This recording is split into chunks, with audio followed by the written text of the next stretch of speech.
Bahaya sifat hasad, gini cara menghindarinya. Udah banyak banget ya orang yang ada sifat begitu kita tinggalin. Banyak yang kita ibadah, gak usah ngurusin rezeki orang, kita ngurusin rezeki kita aja. Ya, kalau misalnya abang orang itu bawaannya gitu kita tinggalin, tapi jangan lama-lama. Banyak banget, tapi masih banyak lagi ya. Nah sekarang kita minta ilmunya dari guru kita Ustadz Syah, Masya Allah ya. Siap. Nih ya, hasad ini kalau kita hindarin, katanya umur kita bisa panjang. Oh, kalau tadi bahaya hasad kita bahas. Iya. Kalau ini keutamaan menghindari sifat hasad. Iya, ini connectingnya kemana nih guru? Silakan guru ilmunya. Masya Allah. Tapi guru-guruku Habib Ustadz Maulana, Bang Ali, jamaah di studio, jamaah di rumah. Al-Quran surah Ar-Rum ayat 54. A'udzu billahi minasy syaithanir rajim. الله الذي خلقكم من ضعف ثم جعل من بعد ضعف قوة ثم جعل من بعد ضعف قوة ثم جعل من بعد قوة ضعفا وشيبة يخلق ما يشاء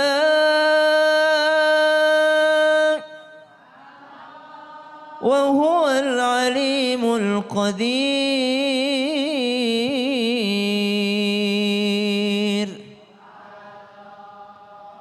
Allah yang menciptakan kamu dalam keadaan lemah dari keadaan yang begitu lemah.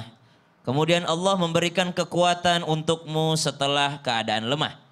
Akan tetapi dialah Allah yang akan mengembalikanmu kembali lemah dan beruban. Dialah Allah yang menciptakan apa yang dia kehendaki dan dialah Allah yang maha mengetahui lagi maha kuasa.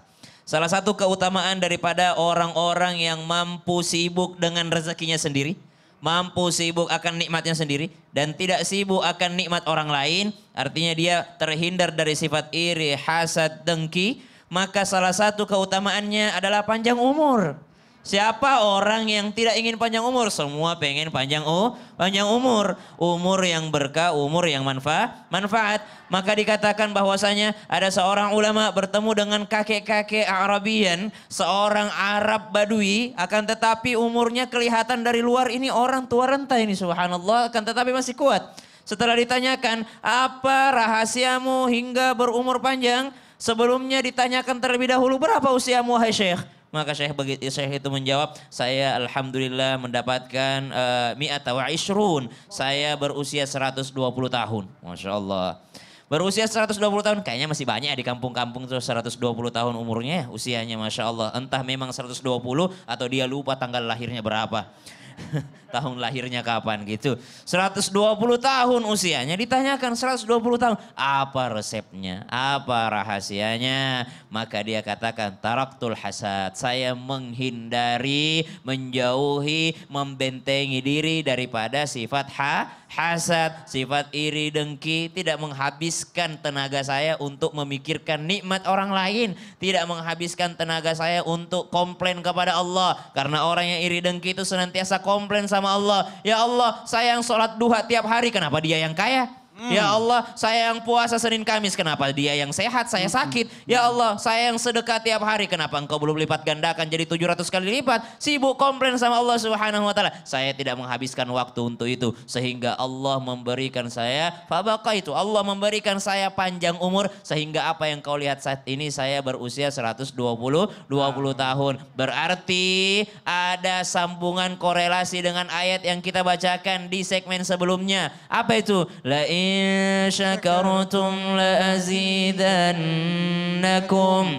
Kalau kau pandai bersyukur, aku pasti tambahkan. Allah tidak katakan apa yang ditambahkan. Allah bisa saja menambahkan berkahnya usia. Bisa saja Allah tambahkan rezeki. Bisa saja Allah lipat gandakan pahala daripada amal perbuatan kita. Kenapa? Karena dia melawan daripada sifat hasad kepada nikmat dunia. Sedangkan dia melaksanakan daripada perintah Allah yaitu bersyukur. Salah satu nikmat daripada bersyukur, Allah tambahkan kembali nikmat tersebut. Sehingga orangnya menjadi panjang umur. Siapa yang pengen panjang umur?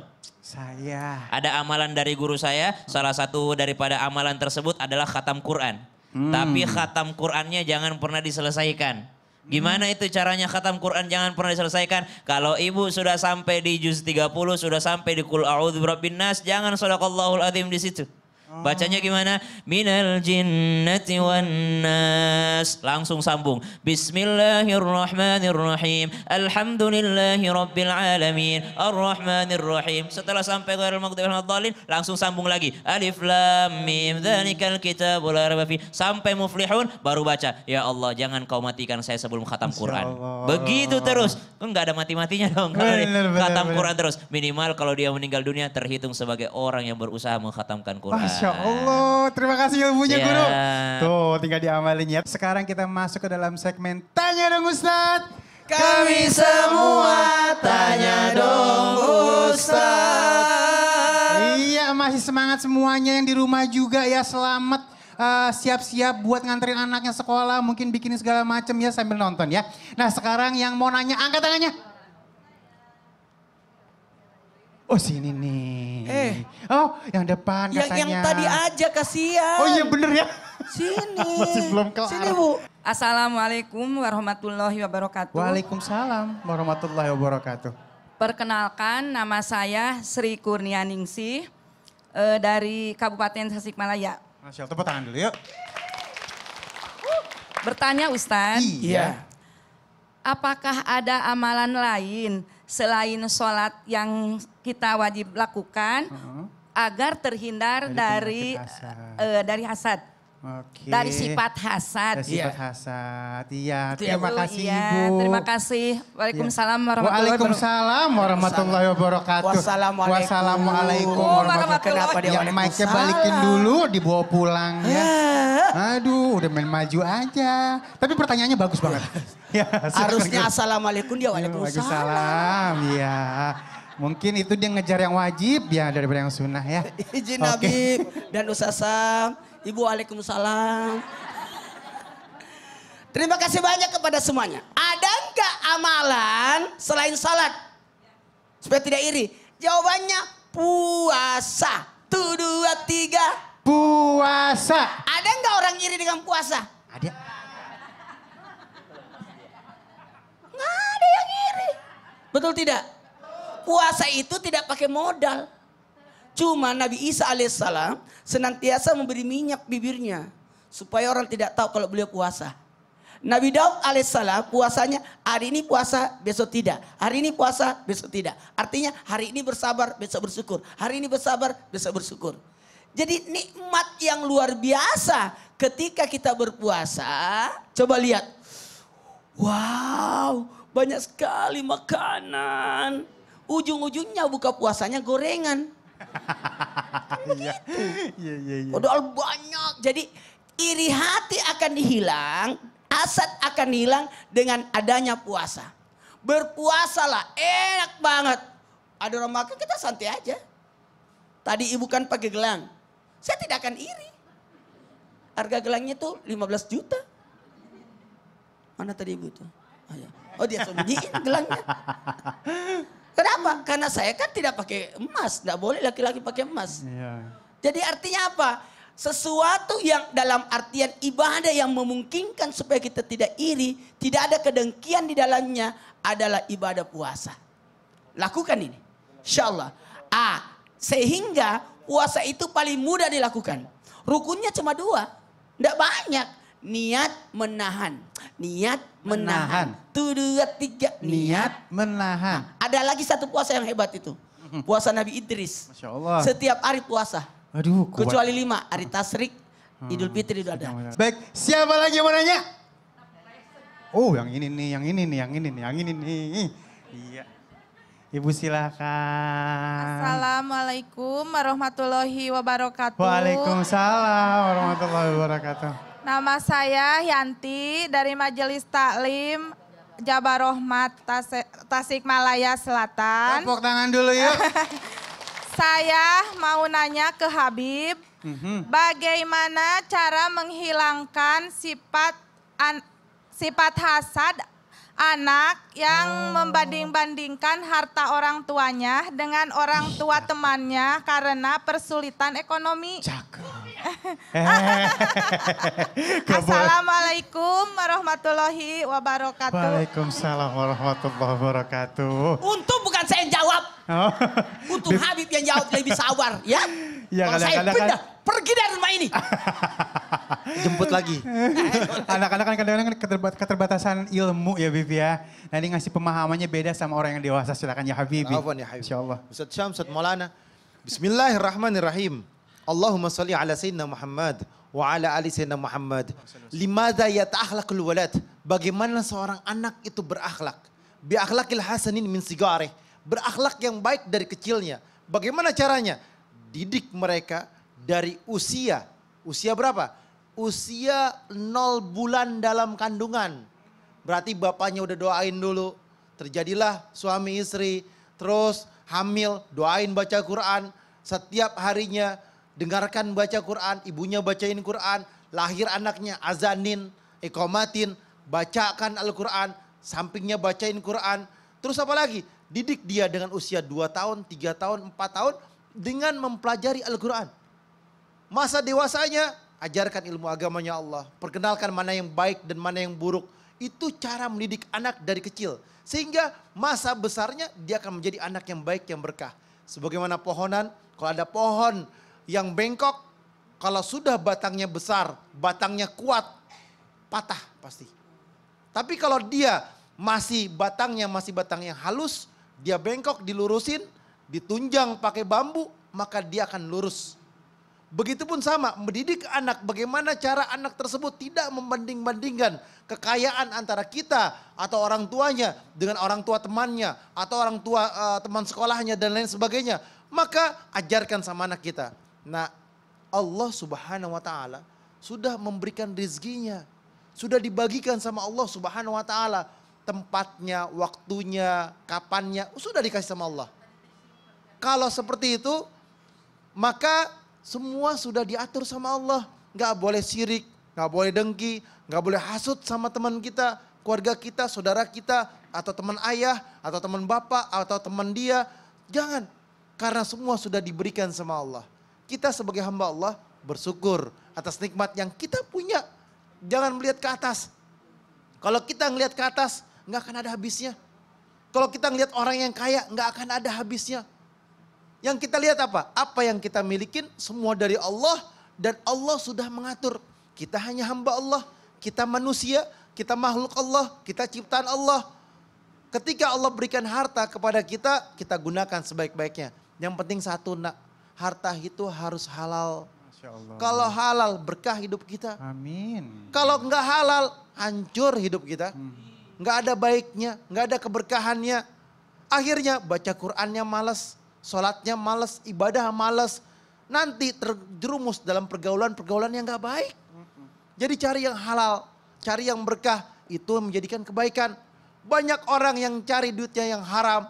Mau bapaknya dia, orang tuanya, saudaranya. Biarkan dia aja. Kita jangan, kita harus yang halal. Karena kalau makan yang haram, nanti kita jadi maksiat, jadi berbuat dosa. Hati kita nagih kepada kemaksiatan. Mata kita pengen lihat yang gak baik aja. Itu karena yang haram. Oleh karena itu, ayo belajarlah didik keluarga kita, anak-anak kita agar menjadi anak yang baik, anak yang soleh, anak yang soleha, yang bertakwa kepada Allah Subhanahu wa taala. Bagaimana caranya? Tuntun anak kita ke masjid. Tuntun anak kita ke majelis taklim. Tuntun pagi-pagi anak kita nonton Islam itu indah. Dudukin. Ya kan, sambil disuapinin, sambil kasih makan, sambil dipakein baju, pakein sepatunya, mau berangkat sekolahnya, nontonin Islam itu indah. Karena apa? Di dalamnya ilmu yang bermanfaat bisa diamalkan untuk kehidupan sehari-hari. Karena temanya berbeda-beda setiap hari. Masya Allah nih, bagi kreatif kru dan semuanya. Inilah bentuk apa? Bentuk penyajian transmedia yang luar biasa, yang hebat. Untuk apa? Untuk menjadikan kita anak bangsa di rumah memahami ilmu agamanya Allah Subhanahu wa taala. Bagaimana mendidik anak dengan didikan yang baik tergantung daripada orang tuanya. Kemana arah orang tuanya, kemana jalannya orang tuanya, kemana orang tuanya melangkah. Dan anak adalah cerminan bapak dan ibunya. Bapak ibunya sholat, anaknya sholat. Bapak ibunya gak sholat, anaknya mengatakan apa? Bapak aja gak sholat, ibu aja gak sholat, masa saya sholat? Inilah mereka salah mengajarkan anak, salah didik, salah asuh. Salah apaan? Salah asuh, udah macam-macam lah. Nah inilah yang membuat kehancuran di dalamnya. Jangan sampai kita menjadi hamba Allah, hamba yang akan nanti di mizan Allah diseret karena anak kita. Diseret karena didikan kita yang salah, akhirnya masuk ke dalam neraka bersama keluarganya. Summa na'udzubillah. Masuk ke neraka bersama anaknya. Summa na'udzubillah. Kata anaknya, saya gak pernah diajarkan Al-Quran sama bapak saya. Saya gak pernah diajarin ngaji sama bapak saya. Saya gak kenal masjid, bapak saya gak pernah ke masjid. Saya gak pernah ke majelis taklim, bapak saya gak pernah ke majelis taklim. Saya gak pernah kenal orang-orang yang alim, orang yang soleh. Sehingga mata saya tidak terbiasa melihat mereka orang-orang yang soleh, orang-orang yang alim. Karena bapak saya tidak pernah ke sana. Akhirnya yang salah siapa? Yang salah adalah didikan orang tuanya. Iya, dan orang tuanya karena tidak dekat dengan Allah Subhanahu wa taala, tidak dekat dengan orang-orang yang soleh dan yang alim, anaknya akan mengular. Kebawa semuanya. Iya, makanya berharap ya Allah keluarga kita, penonton di rumah Amin, ya Allah. amin. Dekat dengan Allah, dekat dengan Rasulnya, dekat dengan orang-orang yang alim, orang yang soleh, hadir majelis taklim, hadir ke masjid. Masya Allah, terima kasih, itu obatnya pastinya. Tepuk tangan dulu yuk. Memang ngasih tahu ke anak-anak itu nggak semudah itu ya. Memang yang paling tepat adalah kembalikan ke agama ya. Investasi itu yang paling sangat kuat. Ada lagi mau nanya katanya ya? Oh ada lagi, kirain udahan. Bapak mau nanya? Oh iya, biasanya ibu-ibu yang nanya. Udah nggak apa kasih kesempatan ya. Namanya siapa? Tinggalnya di mana? Topinya cakep banget Pak. Ya silakan. Nama saya Irwan Muhammad, dari Tasikmalaya. Tepuk tangan dulu yuk. Tanya dong Ustadz. Iya. Izin Bib, saya tanya mau ke Ustadz Maulana. Iya. Boleh, silakan. Tadi tidak assalamualaikum, assalamualaikumnya udah diambil sama ibu itu. Mau assalamualaikumnya bareng-bareng. Iya enggak apa-apa. Ya. Assalamualaikum warahmatullahi wabarakatuh. Waalaikumsalam warahmatullahi wabarakatuh. Iya. Apa yang harus kita lakukan Apa yang harus kita lakukan? jika dalam hati kita ada rasa hasad yang tidak terkontrol? Waduh. Ada 4. Bahkan jarang disadari bahwa kita itu Lagi hasud hasad. sebetulnya. Lakukan 4 ini. Oke, siap. Tepuk Coba tangan yang itu dulu. apa saja? Mau tahu? Iya. Mau tahu? Mau. Iya. Beneran? Bener dong guru. Saya izin. Iya, jangan jauh-jauh. Ya, langsung silakan guru. Ada 4 yang bagus kita lakukan ketika menghindari sifat asad yang susah untuk dikontrol. Greget ya. Bahkan kadang-kadang gak Kenapa sadar lagi demam? hasad nih. Tetangga saya bangun rumah. 4 ini adalah yang pertama. Baik sangka kepada Allah. Allahu Akbar. Seandainya saya dikasih uang, bisa jadi saya tidak bisa mengelolanya. Betul tidak? Kenapa orang kaya dikasih uang banyak? Karena dia bisa mengatur keuangan. Kalau orang miskin dikasih uang, pingsan dia. Nggak tahu mau diapain. Coba kasih orang miskin 1 miliar. Takut. Tapi kalau orang kaya, dia bikin perusahaan, bikin usaha supaya orang bisa mendapatkan lapangan pekerjaan. Tepuk tangan dulu. Yang kedua, nih yang kedua. Terima takdir Allah. Saya tidak akan cemburu sama Habib karena beliau tinggi. Karena memang takdir saya pendek. Maka bersyukurlah orang pendek. Kalau berjalan sama orang tinggi, yakin tidak kena petir.